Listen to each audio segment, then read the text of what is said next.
Okay, I'm going to show you how to set up a custom domain. So I'll provide a link in here to some more documentation because sometimes it varies a little bit from who you're hosting your domain with. So, and there's two basic different ways you can do it. You can either set up a domain to be your root domain. So like if you don't have an existing site and you have a brand new domain, you could use that domain as your ClickFunnels domain. Or if you have an existing site and you don't want to mess with that, you can add a subdomain. So let's just see what that'll look like in concept here. So I'm going to use my own site as or my own domain as an example. I don't have a site there currently, transitioning between sites, but this will work. So if you just had your own domain and you want to make all of your ClickFunnels funnels, so when someone clicks joshgustafsson.com/lead page, right? That's one way you could do it. And so then everything in your funnel will be that root domain, your main domain.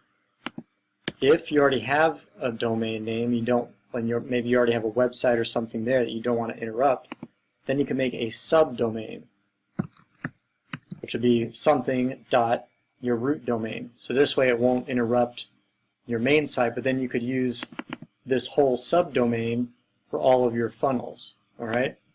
So I'm going to go through just one scenario, and it's pretty easy. But like I said, this is a little bit more technical, which is why I left it till the end. So if you get lost or it isn't exactly the way your setup is, click this help button here, click the docs, and start typing away about custom domains. And there's a lot of information, a lot of details, and you will get through it, I promise. And they're very good at helping. After you tried that, if you still can't get anywhere, click this Get Help button, and that'll open up a chat box down here. And they usually get back to you within 24 to 48 hours. They're very, very fast. So we'll try out my domain as an example. So from the drop down, go to Domains. And so you can see I've got some in this account already populated. All these three are sub accounts. See that? These, because I'm using them for different reasons. This is the root account. This is a sub account. This is a root account.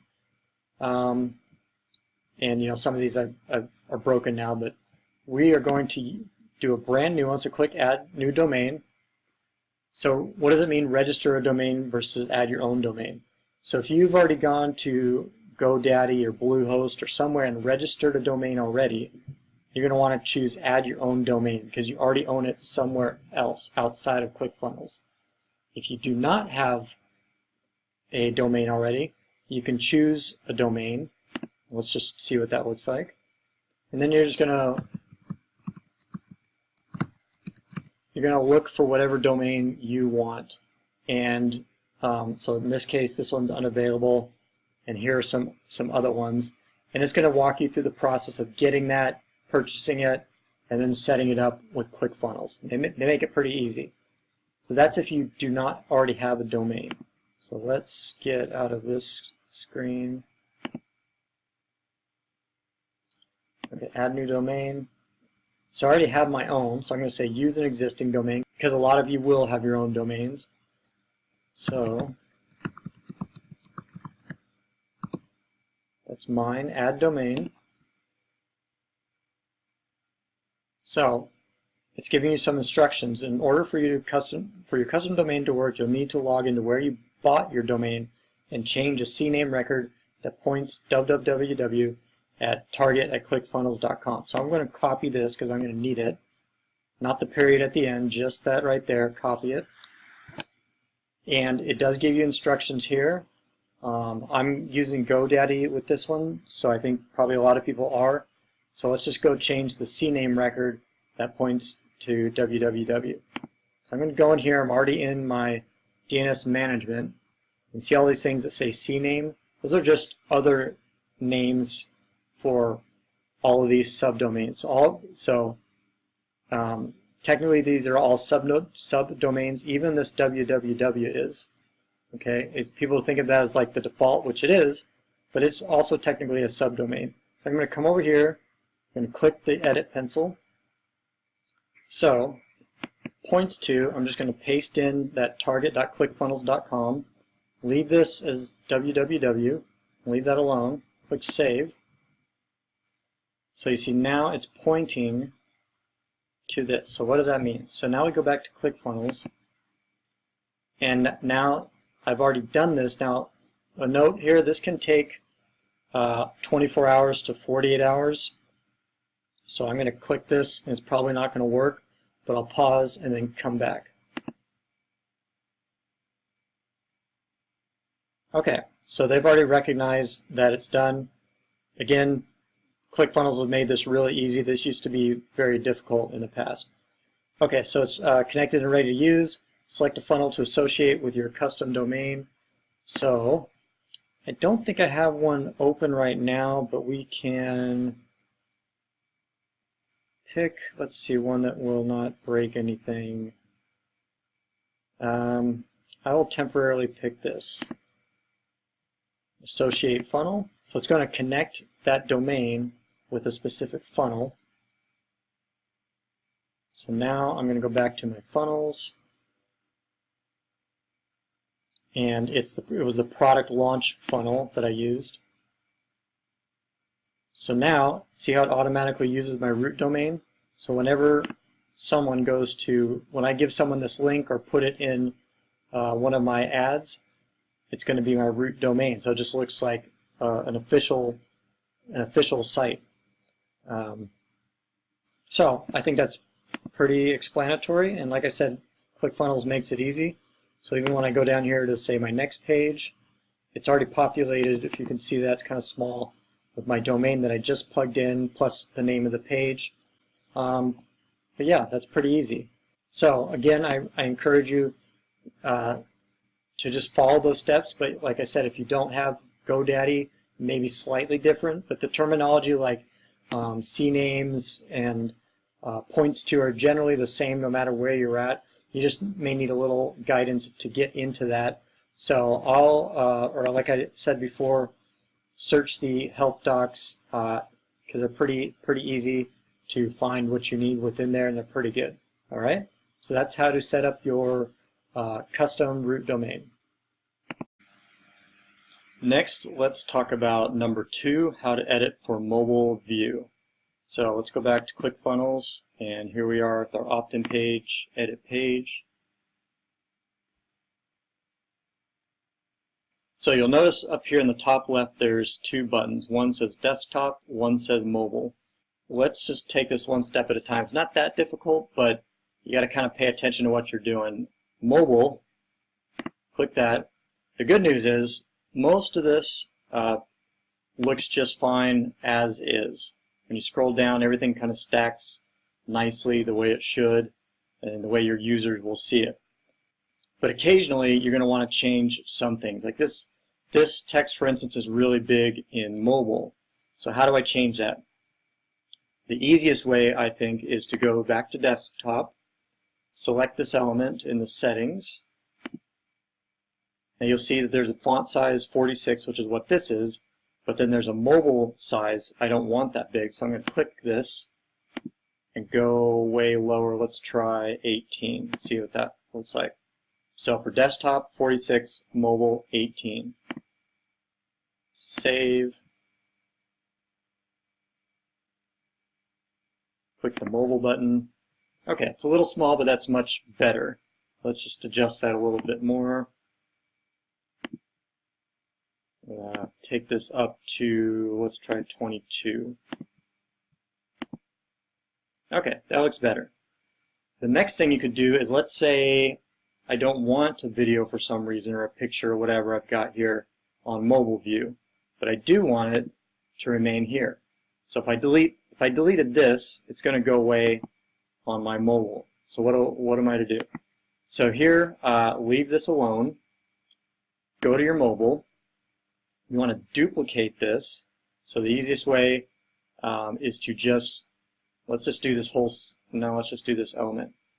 Duplicate this, or clone I should say, and now I want to click back into the settings of this top one,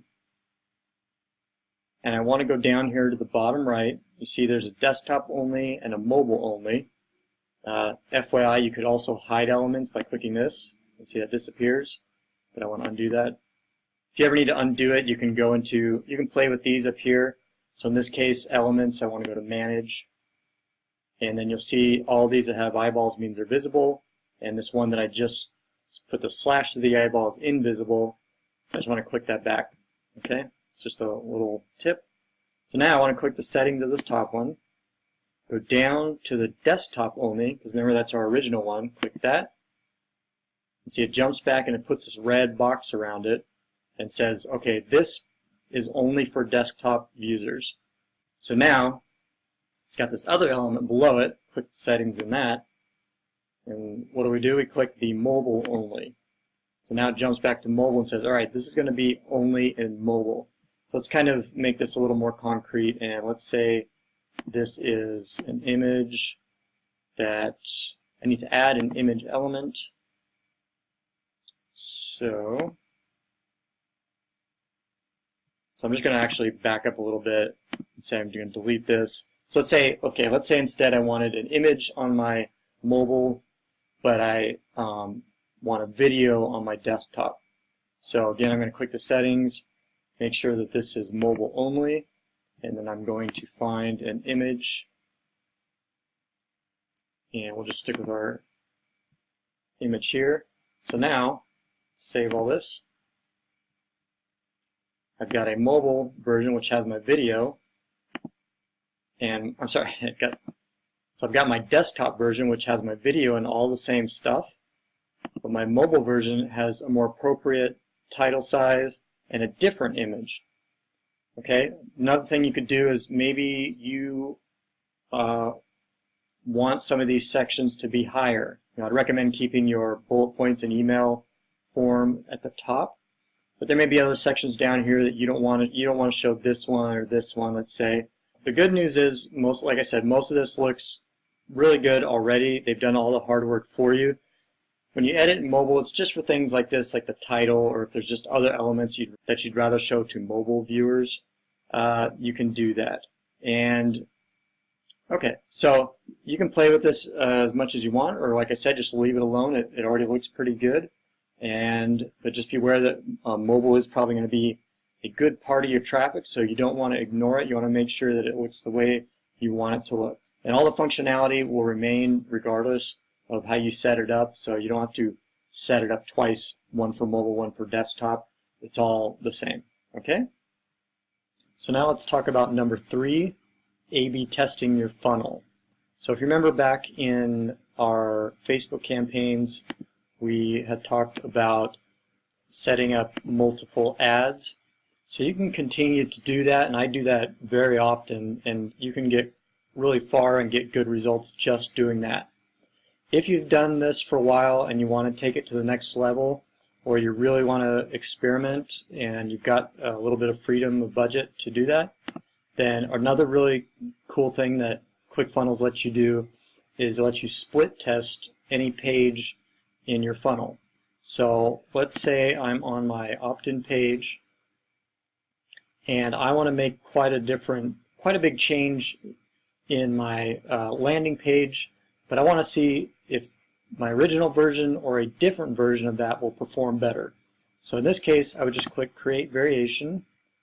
So now you have two options, create duplicate page from opt-in page or create from a template. So I'm going to actually show you kind of a really different way to do it. So instead of just copying this page and making a few changes, if you really want to test things, you probably want to go in a really different direction to see if people respond to your lead magnet in a very different way. Kind of like what we did with the ads, where I was saying you want to, when you're starting, you may want to try 2 radically different ads. Same concept here. You may want to try 2 radically different landing pages. So I'm going to choose Create from Template. And what that's going to do is bring up a bunch of pre-made templates that ClickFunnels has. So this one's kind of similar to what we had already. I don't want to go too far. I want, my picture of my lead magnet and a form of some kind. So I might choose this. It's got different colors. Let's see what else we've got. Maybe I want to go with something kind of more simple. Let's see. There's even very simple ones if you just want to have opt-ins. So let's go with, I like this one. So I'm going to choose this one, and you can preview it. So let's just preview it. So I'm going to put my lead magnet image here.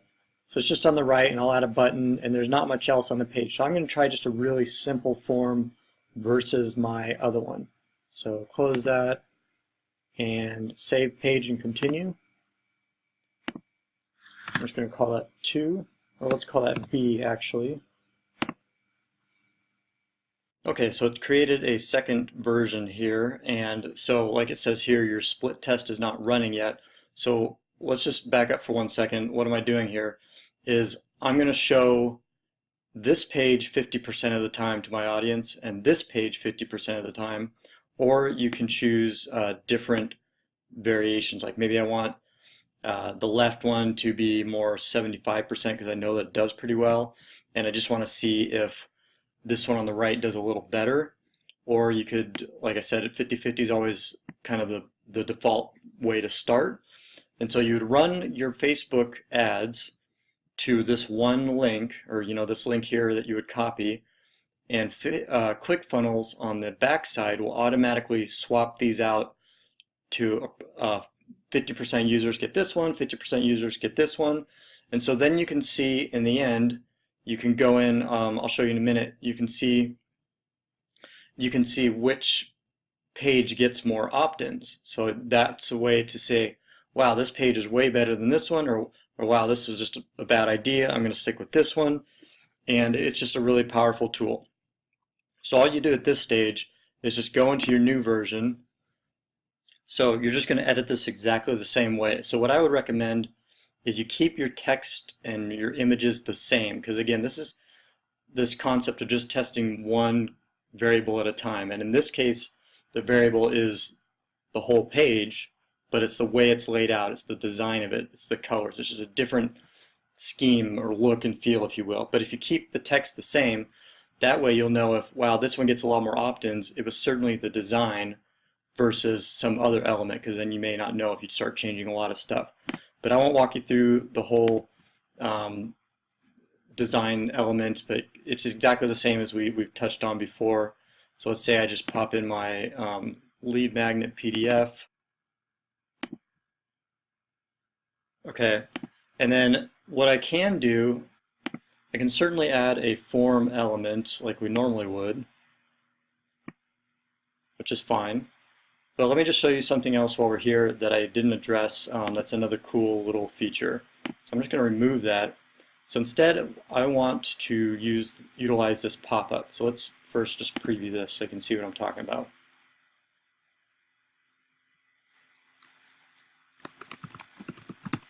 You'll want to fill that out to be more accurate, of course. So in this case, you just have a button. So what's the benefit of just having a button? Sometimes, not all the time, but sometimes when people see a form, they're like, I don't want to maybe fill that out with my email. But if they just see a button, people are much more likely to just click a button. It's what some people call a micro commitment. Micro commitments add up over time. Instead of saying, here's this big product, expensive product I want you to invest in, all you gotta do is click a button. You don't have to do anything. When they click the button, then they get this prompt to enter their email address. Okay, so it's kind of like, well, I'm already here, I might as well fill it out. Plus, this just looks kind of cool. It's dynamic, it's interactive. It makes your page look more professional. So in this particular instance, if you click pop-up in the top menu here, show pop-up, and you can just download this edit this like any element.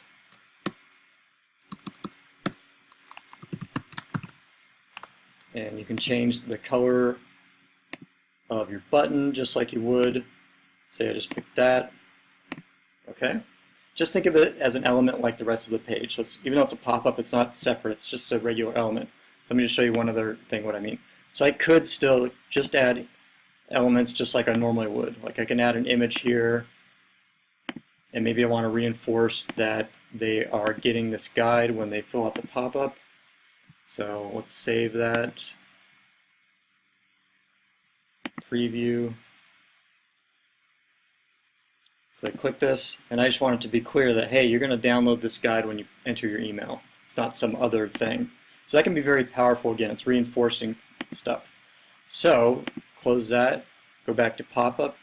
You can go to edit settings, because there's a couple different things you can do here. You can trigger on exit. So what does this mean? It says show when user tries to exit. So that's when, if you noticed, if I don't do anything, but watch what happens when I move my cursor up to my URL bar. Boop, it pops that up. Because that triggers it. It thinks I'm going to hit the back button, and it's triggering it to say, wait, there's something you can get here. So it's like a last-ditch effort. If you don't want that, you can just go back to settings. You can don't show on exit. So it won't pop up when I hover over my URL. It will only pop up when you click the button. Another thing you can do is if you want to make it smaller or larger, let's click off of that.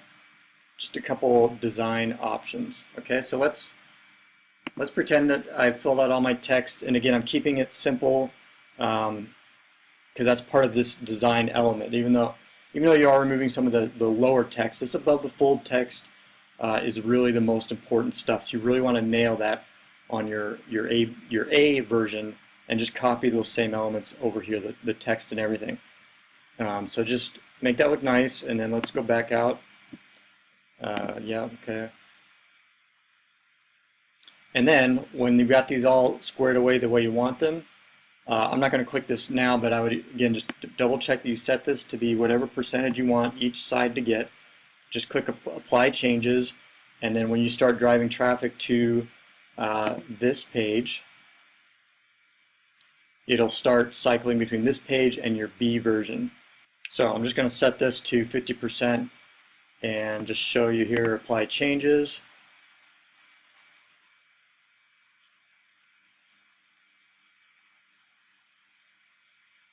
Okay, so if I were then driving traffic here, you notice when I hover over these, it's got it'll show some stats.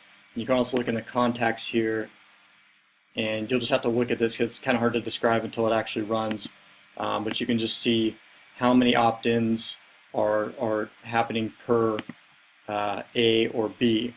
And so let's say this gets 10 and this only gets 3, then you just click declare as winner, and it'll erase this old one and just keep that one. Or if this one wins, then they would say declare as winner, click that, and then it would delete this old one.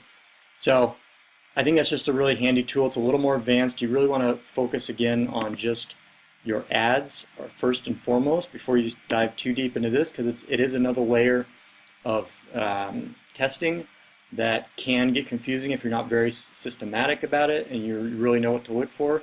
But it's good for down the road a ways, and it can be very powerful. So let's look at number 4, email segmenting. So this is going to be for people who have a larger list already, or if you're just starting out, you may want to watch this, but keep it for later down the road because you may not be using it right up front. But it's a handy little trick to use, or tool to use, I should say, down the line. So I'm just going to show you very, very briefly what email segmenting is and how you can use it in a very simple manner. So this was just a dummy list I put together and populated with a few emails just to show you what I mean. So I've got some people subscribed, so imagine this is a very long list, and let's say I've got a few that are unsubscribed, but what I want to know is who in my list has not opened any emails, because I have a new email I want to send them that's going to offer them something really enticing to get them to finally open my emails. So for whatever reason, they just never open my emails. So easy way to do that is you go to the select fields, and you see there's all kinds of stuff you can work with. if you're collecting more data. In our case, we're probably only collecting name and email. So what I want to do is scroll down. So see where it says no opens?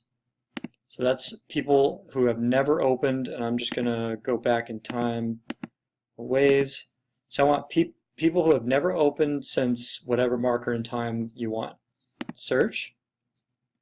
Okay, so that leaves me 3 people, but there's still 1 unsubscribed. So you never want to send anything to your unsubscribed people. It's against the law for one thing, against the CAN Spam Act, but it's just bad news, so don't do that. You can always delete them from your list periodically if you want as well. So I want to get rid of them. So remember, pretending I have a list of hundreds or thousands, I'm not going to go find every unsubscribed person. So I want to add another rule. So I also want to go to stop status is, I only want people that are subscribed, right? So I can click search. So now imagine I've got only people that are subscribed and only people that have not opened any emails that I've sent them. So what I can do is save this. So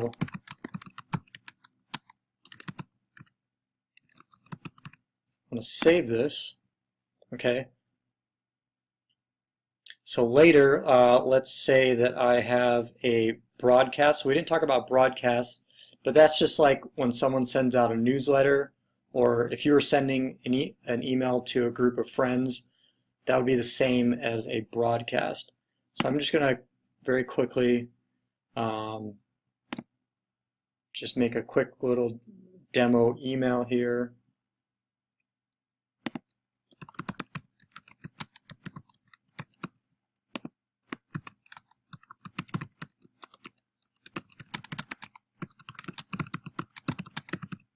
Okay, and I'm just going to save that,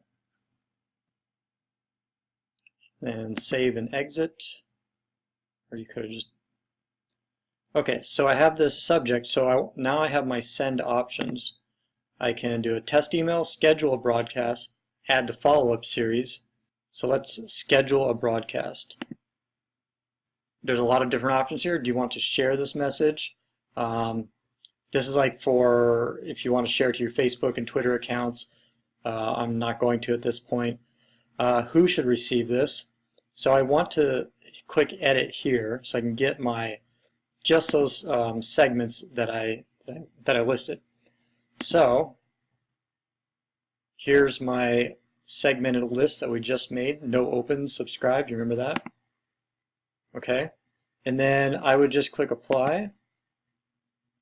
And I want to send this immediately, and you can leave these tracked if you you can leave these checked if you want, or uncheck them. It's not super important at this point.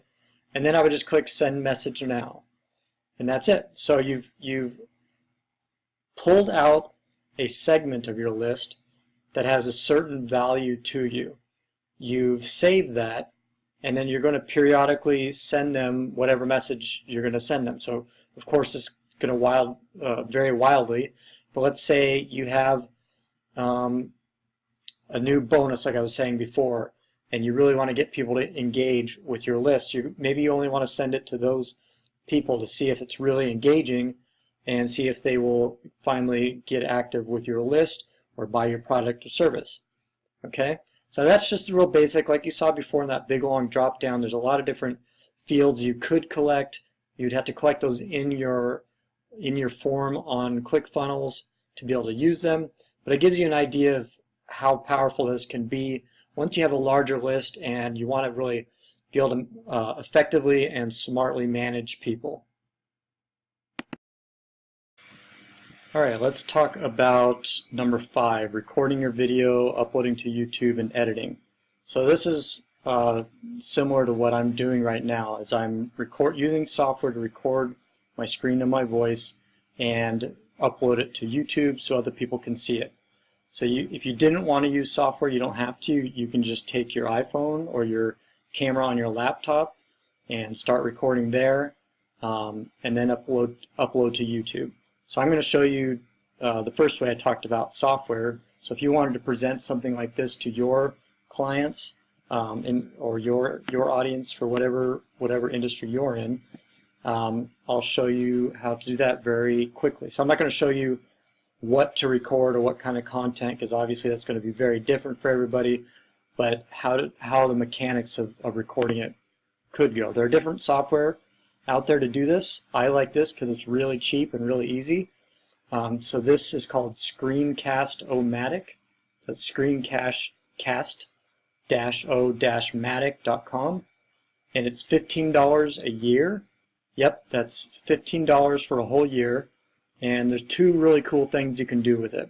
So let me show you how to record a video similar to this one. So it'll probably ask you to install a recorder once you click this, and that's normal, that's fine. And then you'll probably see, if you can see right here, there's a little red icon that'll pop up. I have a Mac. It'll probably be something similar on your PC if you have that. And then you just click Start Recorder, which I've already got open. And let's see if I can show. Can't really show the controls, but it's nothing fancy. You just click Start Recorder, and then you basically just select. Let me pause it and see if I can get a screenshot. Hold on. So here is a screenshot of what this frame looks like. You can grab these handles and stretch it out if you want, but if you want best results, just click the size to be 1600 by 900. That's going to fit perfectly in YouTube, the right ratio. If you select other ratios, you're going to either have stuff cut off on the top or maybe the sides, and it's just going to look strange. And then you'll just click this arrow down here to select your input for your microphone, which is, it'll just be the built-in microphone like it says there, or if you have an actual plug-in microphone, you could use that. And then you just choose screen if you wanted to just record the whole screen like you see when I do.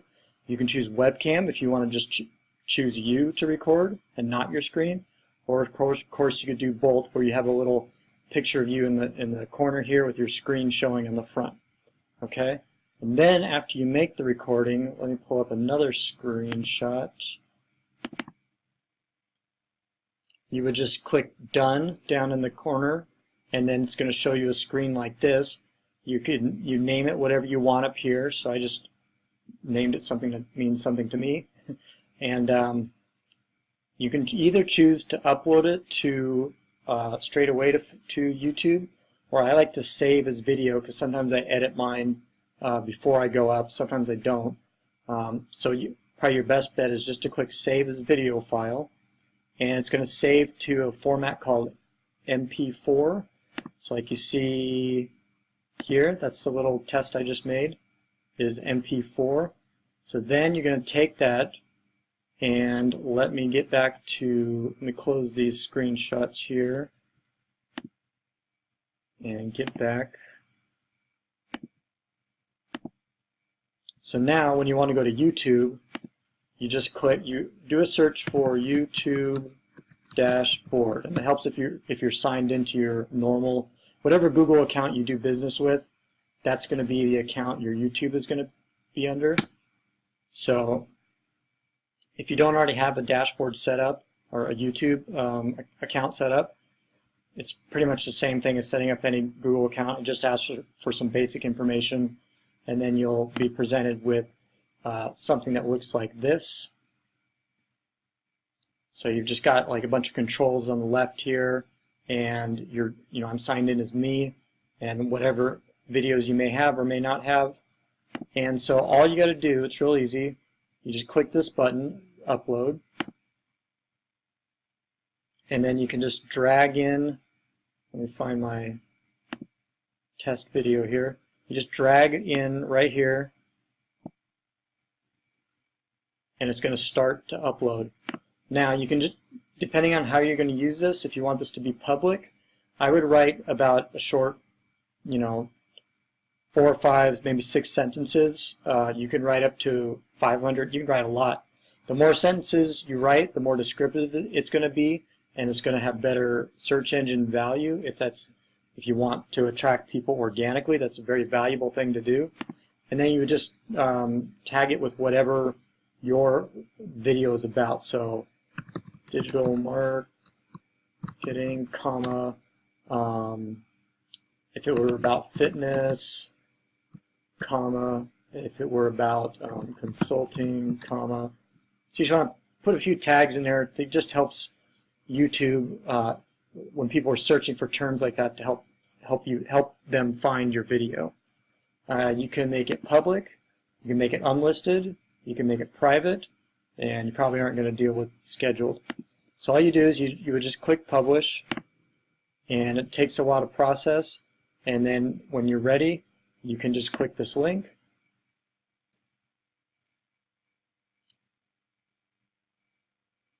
And well, it's still being processed, but it would show up just like a normal video would.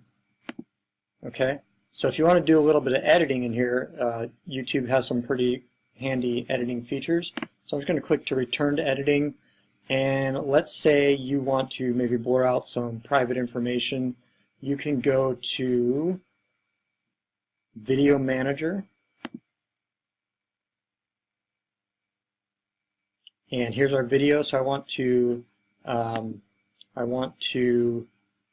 go to Enhancements, and all right, let's talk about number 5. Pause that.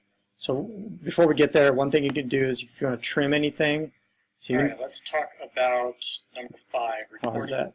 So if I want to trim up the front part and maybe the end part, I can do that.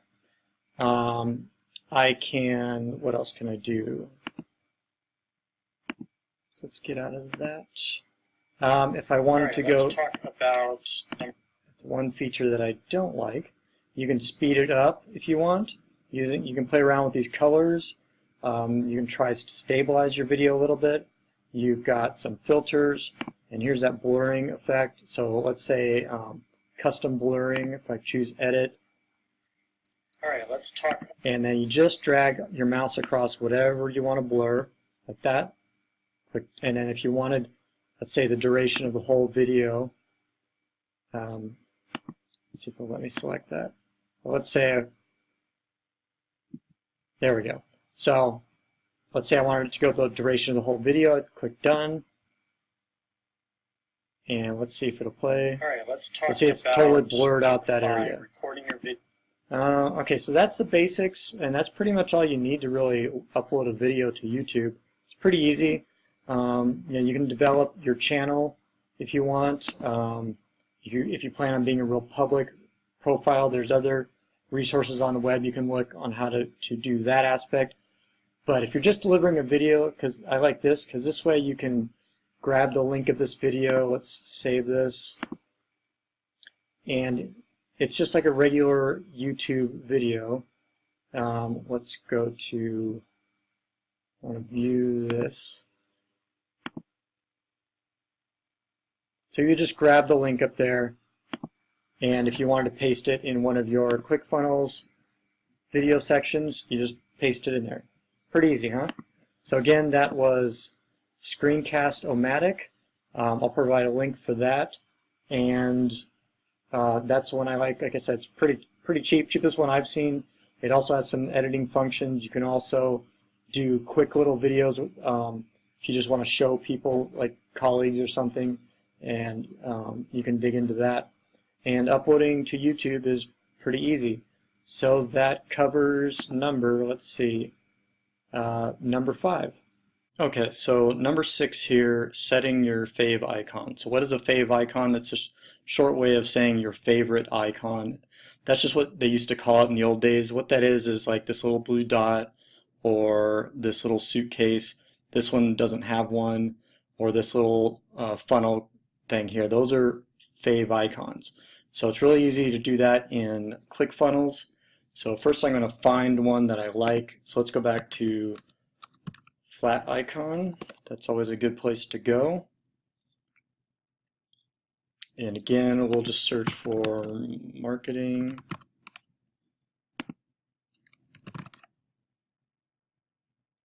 And I'm just going to pick any old one. This is an ad, so I'm going to close that. And what you want is a PNG, and you can either get 16 or 32 or standard sizes. I usually just pick the biggest one so it'll look good on most devices. It'll squeeze down to the size it needs in the browser. So select 32, download. So this is called a pie chart. So let's go back into our ClickFunnels account. I'm going to pause while I sign in. I'll be right back. Okay, so here we are in our funnel. Let me show you where we're going to go. So just hang tight for a second. So in the settings, there's a space for the favicon URL. So you have to host it somewhere, just like you would host a PDF or something like that. So luckily for us, another cool thing about ClickFunnels is it has places to store some information and assets like this. So just like we did with the PDF, you go to digital assets from this top drop down. And then I want to add a new asset. And I'm going to just call this favicon. You can call it whatever you like, doesn't matter. Choose file.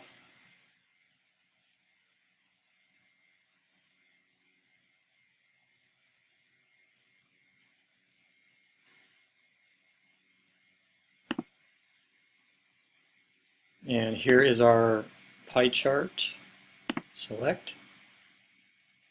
Okay. Alright, so it should be down here at the very bottom. There we go. We're just going to copy that asset path. That's the whole URL. Just click that, copied. Now go back up, go back to our funnel,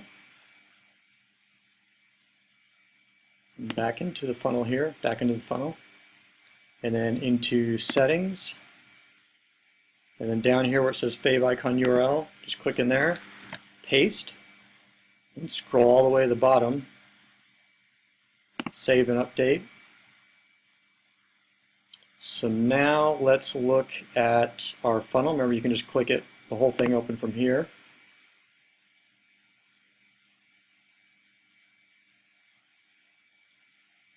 Okay, do you see that? It updated to our little pie shape there. So now all the steps in your funnel back here will have that. So let's just look at privacy policy. You can also open these from here, remember. Open that up. And see, it's got your little pie chart. Pretty cool, huh? Okay, so that was number 6, setting your favicon. So we've covered all of these in the day 6 bonus tweaks. So I hope you found a lot of value in them. I know that, like I said at the very beginning of this series, I skipped some of these even though you'd probably do them on the front end because, again, I know that it's really easy to get hung up on some small things when the bigger picture is what you should be focusing on. So the bigger picture, in my opinion, is getting your landing page set up, getting a good lead magnet developed, getting your Facebook ads up and running well.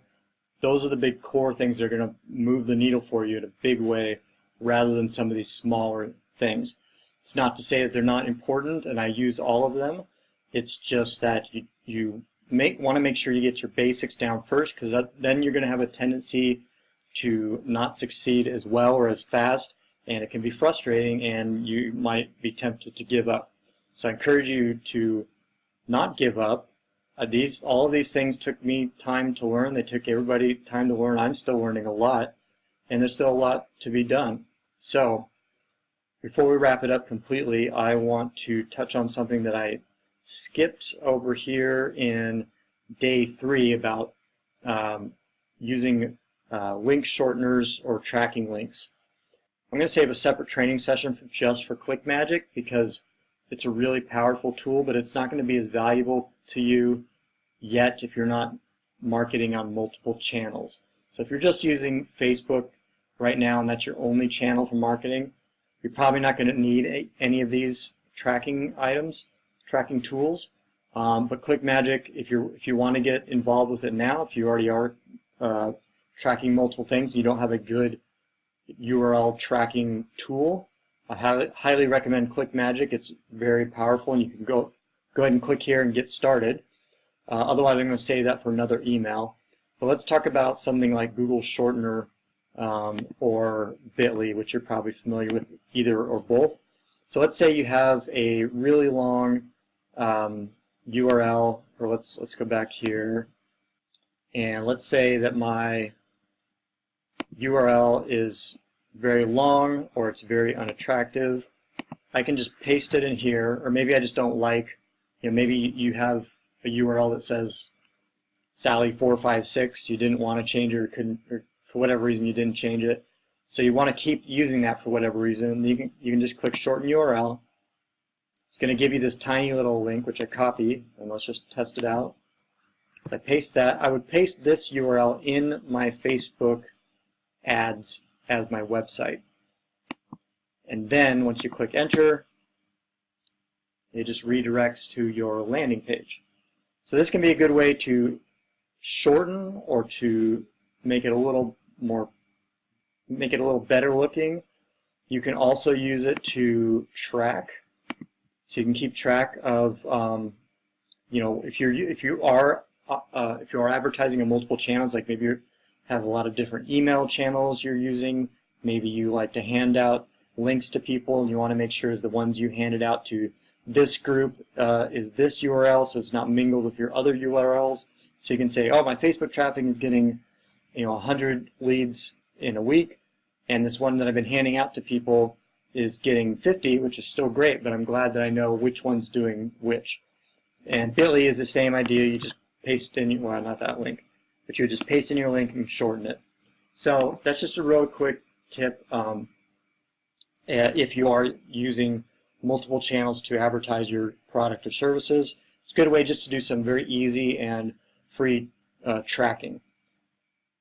So that's the end of the 6-day series, but we are not done yet. So as I was saying before, there's a lot more to come, a lot more marketing we could cover, and I have several things lined up that I'm going to be dishing out in the near future, so I hope you'll stay tuned. But I also want to hear from you. So what's next? What do you want to hear about most? Do you want to go deeper into Facebook advertising? Do you want to get into AdWords advertising? Do you want to talk about solo ads, which are email ads? Do you want to talk about anything at all? Any copywriting, affiliate marketing, any of the subcategories of any of those things? Tell me that no questions are too big or too small.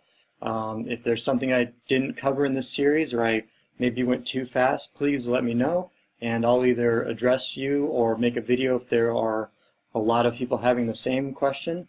And I'll leave an email for you to contact me with any of those questions, and it'll be in this day 6 email where you can contact me. All right, thanks for watching, and I will be talking to you soon.